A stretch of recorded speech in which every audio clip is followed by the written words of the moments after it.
again, ultimately, what this comes down to is one, this whole logic thing just being the ultimate trump card is, to me, a bunch of BS, because you have to be able to speak to both sides. We are both logical and emotional creatures. We don't just operate out of logic. What up, YouTube? It's the Authentic Man, aka Godson Ken, back to do another video, giving my interpretation and my response to one of Fresh and Fit's podcasts that they had. I don't know if they had this the other day or whatever, but I'm just looking at it right now. And I got to a certain portion, and I just wanted to basically just comment on this particular portion and give my insight on this, because it's a topic that I've actually sort of brought up with the Natty Negro, aka the Actualized Man. And yeah, so let's go ahead and get right into the video real quick. Once again, make sure to hit a like, hit a follow. I appreciate everything like that, as far as being able to help out the algorithm and stuff like that. Alright, so let's go ahead and get right into this. We're going to transition over to here. Alright, let's go ahead and get started real quick. You can abort the baby. You can get a plan B the day after. You can get another pill a month later.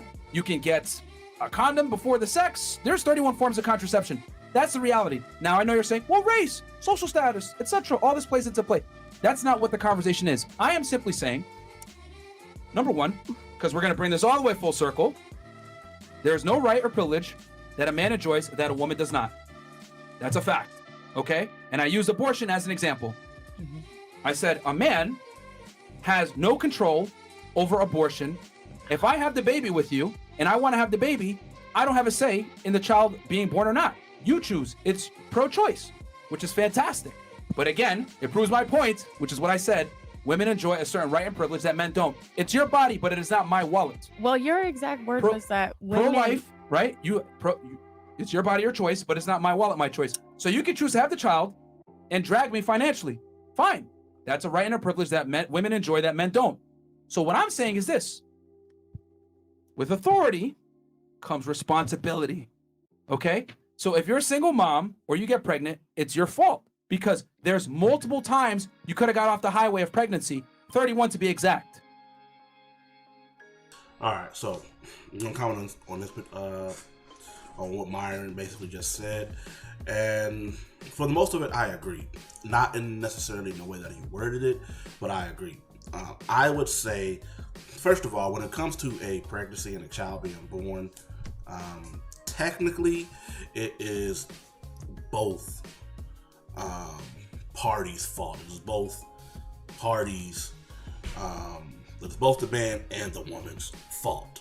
Okay, so let's just go ahead and get that out the air, because when they have sex, in the vast majority of cases, it's not anything that was forced. It was something that both parties agreed to and mutually agreed to, which is having sex. And at the end of the day, the ultimate thing that could come out of sex is a pregnancy and is a birth of a baby. So, with that being said, though, I think the better wording here would be to look at it as who holds the most accountability for that child being brought to life and being brought to term. And in that case, I would 100% agree with Myron that women do hold most of the accountability, because they also hold most of the power for bringing a child or not bringing a child into this world. And that is where I do agree with Myron and everything like that. So again, these are simply the facts. These are simply the things that you can research and use data and statistics to be able to support that point. Those are the facts. Now, I'm going to let this continue, and then I'm going to give another viewpoint on where I think Myron and not just Myron, but many of the red pill creators kind of missed the point. So let me go ahead and get into this real quick. All right. Excuse me. So if you want to say intersectionality and all this other stuff, it doesn't matter, because a man only has one time to get off the highway. After he ejaculates in you, done. But the woman has multiple times she can get off. So therefore, you cannot even compare. But what you can't even compare. But what you said was there is no right or privilege that a man has that a woman doesn't. And I that's gave an you a example. specific Right or privilege. example. It just contradicted itself. I gave you a specific example where a man had a privilege in a situation that a woman didn't. Right. You are saying, yes, there's multiple options to have abortions, to not keep the baby, whatever. I'm saying that I can't ejaculate in anybody and impregnate them. That is the privilege or the choice that a man has that That a I do woman not. does not, right. Because hit the rewind button for me. Somebody spin the block back. Right. Thank you. Because what you first said was there is nothing that a man can choose Right. to do that a woman can't. I'm quoting you Which is now. why it was And let me just add this in. She is technically correct in that. She has a valid point. From a technical sense, she cannot ejaculate inside of a woman. And that's Myron's about to bring up, because it is something that she biologically just simply can't do. But from a technical sense, in the way that Myron presented the question in this particular segment, saying that there is nothing that a woman can do that a man can, or there's nothing that a man can do that a woman can't. And then she brings it to point, and again, it's really a petty point at this point, because it's not really what Myron is talking about. It's a petty point, but she is correct in that. But it's sort of a I wouldn't say a bad faith argument, but it's one of those things to where she, like I said, it's a petty thing. But all right, let's go ahead. Talking about a biological difference. You're talking about a biological difference versus that a right. makes versus a right. I said right and privilege. Well, you said choice. It's a right. No, see, now you meant. Yeah. Like, So me ejaculating Okay. is Mhm. not a right. That's a bodily function that I That's a have. choice that you made. No, Right. but he's No, saying the, it's the not a right past- or You could have privilege. nutted on You the can bed, the choose back, to get rid anywhere. of the baby or It's a not. right But privilege. if I ejaculate, that doesn't mean that I have a choice. But At that it- point, you have all the choices. Well, No. My point was the ejaculation In was the itself. choice. But Right. his point was a right or privilege. But you're a woman, you can't ejaculate. That's What my the hell? point. That's what she's saying. You're not a man. You're not a woman. You can't carry a baby for 9 months and decide what Right. to do with it. I mean, we could go back and forth on these little Right. things all Which day. goes back to prove that that's you the have point. the ultimate right. that's the point. So you agree with that? But do you see how? Do you see? No. They The hear- words are changing, because when we first started this, it was men don't have a choice that women don't. Now Right. it's women have the do. ultimate right. We gotta be No. consistent with the Right. language. Women have the whole way. choice, We never right. changed. No. Yeah. We're Okay. changing it now because we just said, hey, ultimately, at the end of the day, whether we ejaculate, pre-cum, great, whatever, it doesn't matter. You have the choice at the end of the day. That's all we're saying. Right. It never changed. You're taking it into this whole other realm where it's like, bro, all we said is, hey, if a man sleeps with you, ultimately you have the choice to say, hey, you know what? I want a baby or not. I can't tell you what to do because it's your body.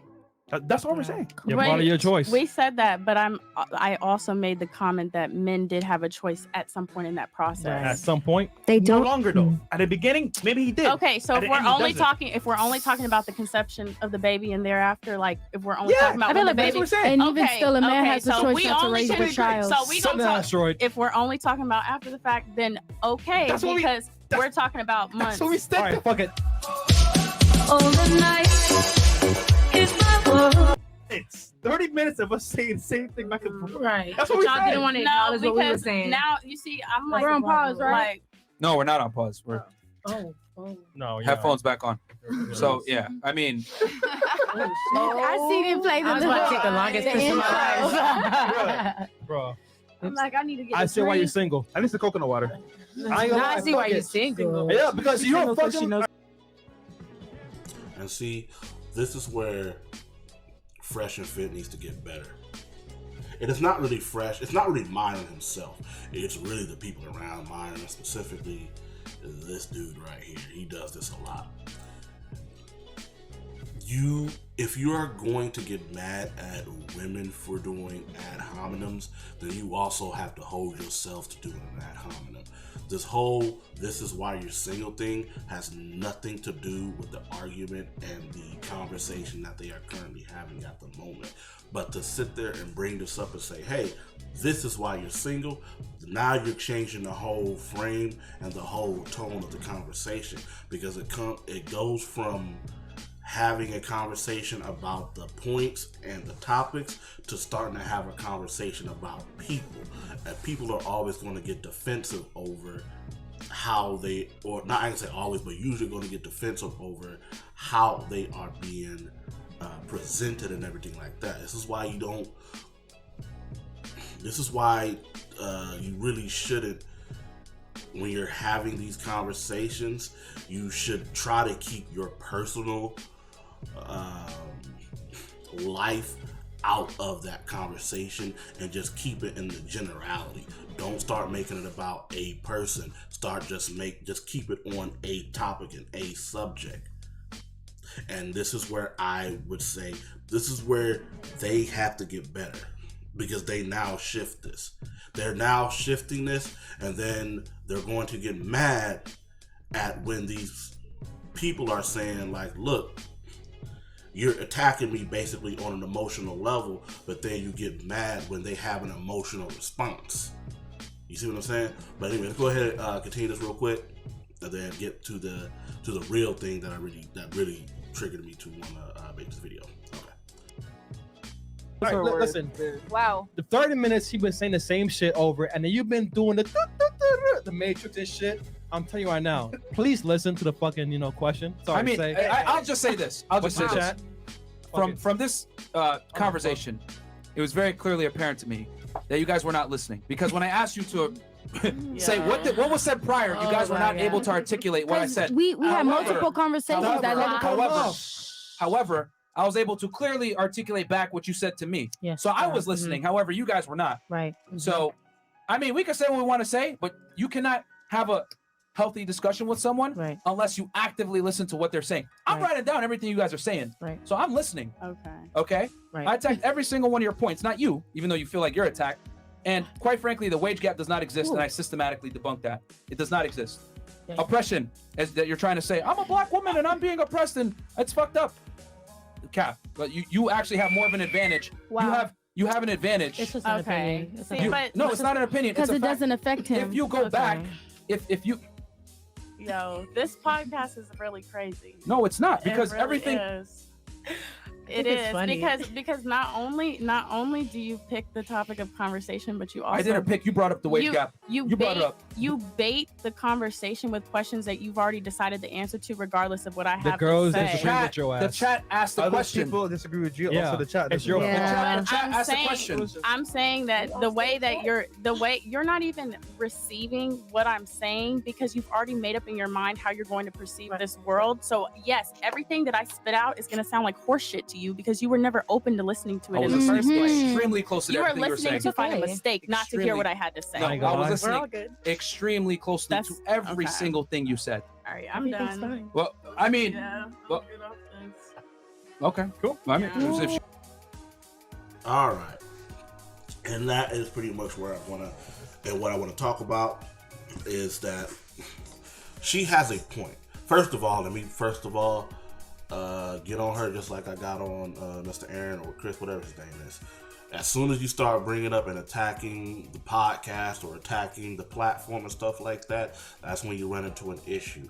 I will say, though, is that she does sort of, she does sort of have a point. She does sort of have a point.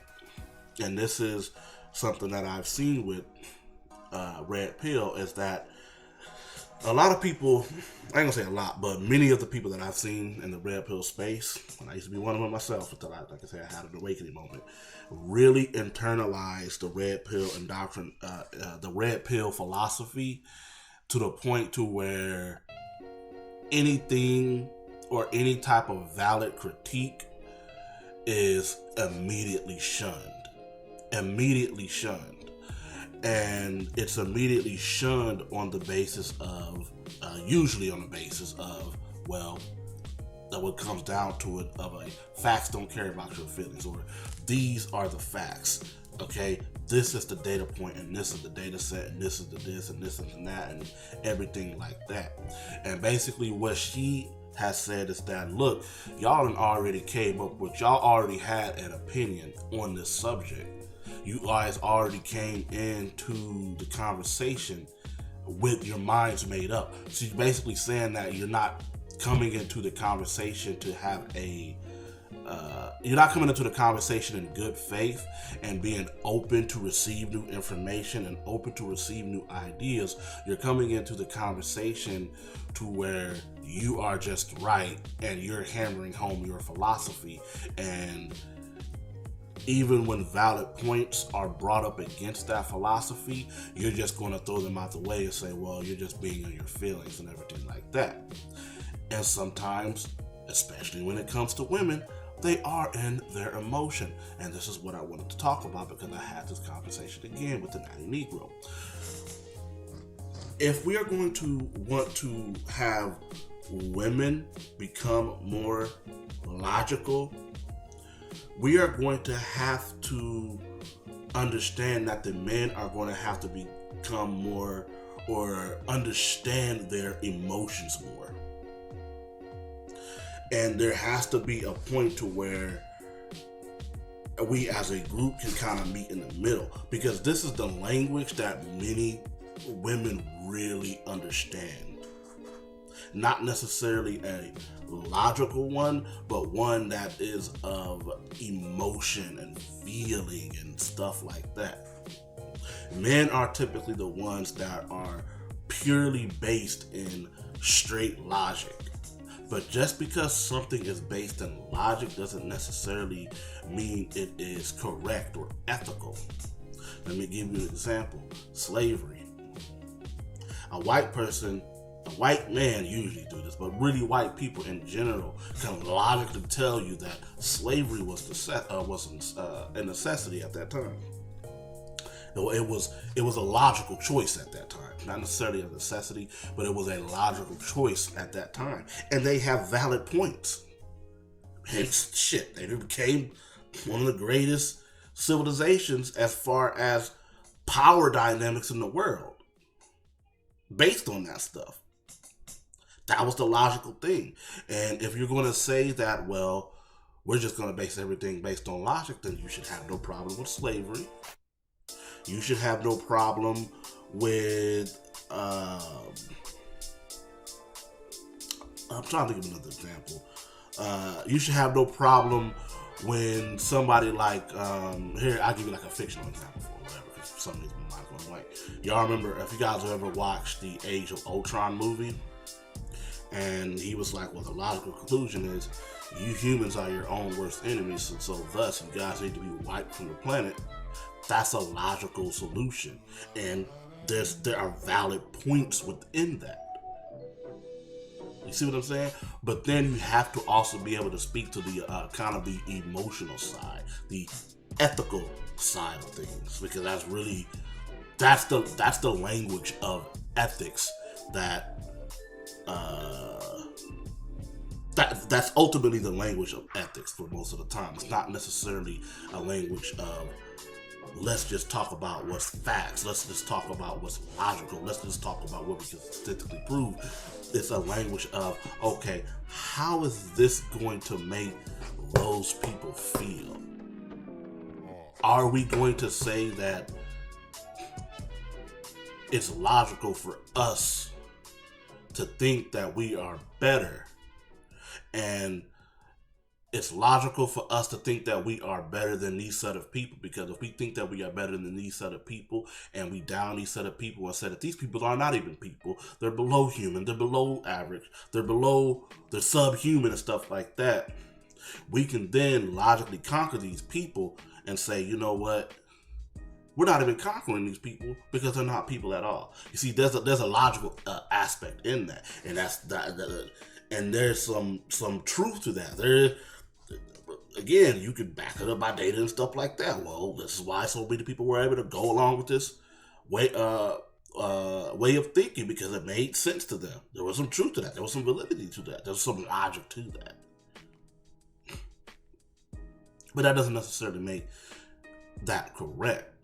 And that's what I'm saying. Like, look, again, if we're going to have these discussions, and you're going to, especially when it comes to the discussions with women, you're going to have to learn how to speak more of their language. You're going to have to learn how to do that. And if you're not willing to do that, then these conversations are kind of pointless to me. The conversations are semi-pointless. I also want to speak on this whole logic thing again. There's a reason why, and I asked this question, and most people in the Lapeef group I don't really think they understood how to interpret it, and so they just kind of gave answers or whatever. But the question that I asked is the rhetoric, facts don't care about your feelings, something that a sociopath or psychopath would say, right? And I lean on the side of yes. Not necessarily because the statement is untrue. It's because it's an understood thing within everybody. This is understood things that facts don't care about your feelings because facts aren't humans. You know what I'm saying? Facts aren't, they also don't eat, they also don't do this and everything like that. But usually if the person that is saying facts don't care about your feelings, they're using that as a way to say, I don't care about your feelings. I don't care about what you think. I don't care about how this affects you on a eternal basis. I don't give a care about you. And then if you are able to really look into the layers of what people are often saying when they say that type of rhetoric, you'll quickly realize, oh, these people are some sociopaths at minimum, but some of them are actually just straight up psychopathic. Okay? There's a reason why most psychopaths are men. And most men, their natural language is logic. Does that make sense? Hopefully we're able to come to a logical conclusion from that, or at least have a logical type of what's the word that I'm looking for here? A logical type of thinking and way of thinking. Like maybe it's not actually conclusive, but you can start to say, okay, there's a reason why this conversation should be had, and maybe we should look at it from a different perspective. Okay, but that's pretty much all I got for this. And I think basically we'll let the clip continue. Let me see if there's anything else that I might be able to comment on. Obviously, I'm not going to comment on the whole thing because it's 4 hours long. And she wants to leave, that's fine. All right. I mean, like I said, if you can't articulate your points with fact versus emotion, then It's not emotion, but no, it was emotion. You had more issue with the way I spoke to you versus and what you draw the line because it seems like they can't hear you if you're going to talk. You got to talk in the mic. No, I'm just letting you know that They can't hear you. I'm just letting you know that at some point you have to kind of draw the line with what, like, I feel like right now it's like I'm entertaining this game of sexism in this podcast, not having an actual like meaningful conversation, because you would rather be right and like be like logic without actually discussing all the elements of reality in these conversations. We cannot talk about sexism without talking about intersectionality. Granted, I feel like you're picking out the pieces that are going to fit to what you have to say because you've already decided in your mind that you're right, regardless of what I had to say. It doesn't matter what I said. I've watched Question for you. Who brought up wage gap? I brought up the... And yeah, I'm going to just stop it right there. Again, I hadn't even watched that portion. I had just, like I said, wanted to comment on what I was seeing and kind of do it live. But she has a point. She has a valid point. She has a valid point from what I just said earlier. If you're going to want, but again, ultimately what this comes down to is one, this whole logic thing just being the ultimate trump card is to me a bunch of BS, because you have to be able to speak to both sides. We are both logical and emotional creatures. We don't just we don't just operate out of logic. And if you understand that, which is why I said she has a valid point, if you understand that, then you also understand that you have to be able to speak to both sides.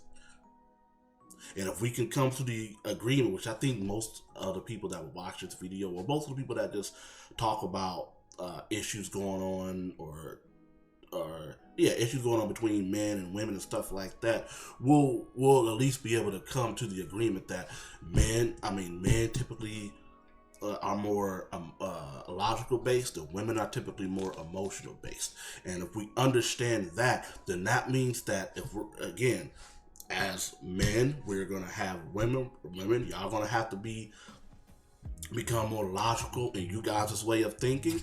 But men, at the same time, y'all are gonna have to be more emotional or get into that emotional center or whatever, or emotional way of thinking, and kind of come to the middle. There is no one way is better than the other way. Both of them are valid ways of thinking.